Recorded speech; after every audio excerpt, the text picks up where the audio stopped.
Përse përjetojmë dhimbje në njerëzit në këtë botë? Përse ekziston dhimbja dhe çfarë është kuptimi i saj, edhe etimologjik gjithashtu.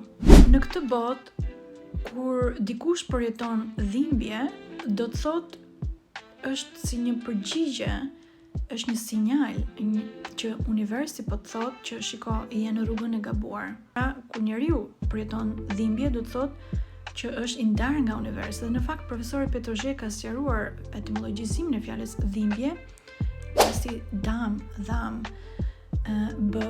je bërë ndar nga universi, nga ligjet hynore të multiversit, nga hynorja, i ndar, ndyr. Kur thyn ligjet hynor në vazhdimsi, dhimbja kthehet në torturë.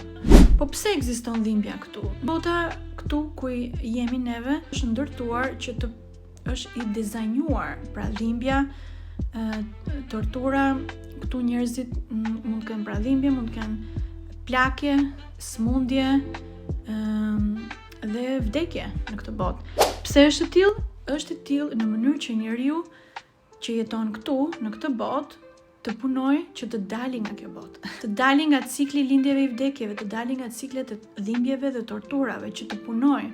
Në këtë mënyrë duhet patjetër të njohë parimet e pastra, ligjet hynore të multiversit dhe të harmonizohet në veprimet e tij me hynoren.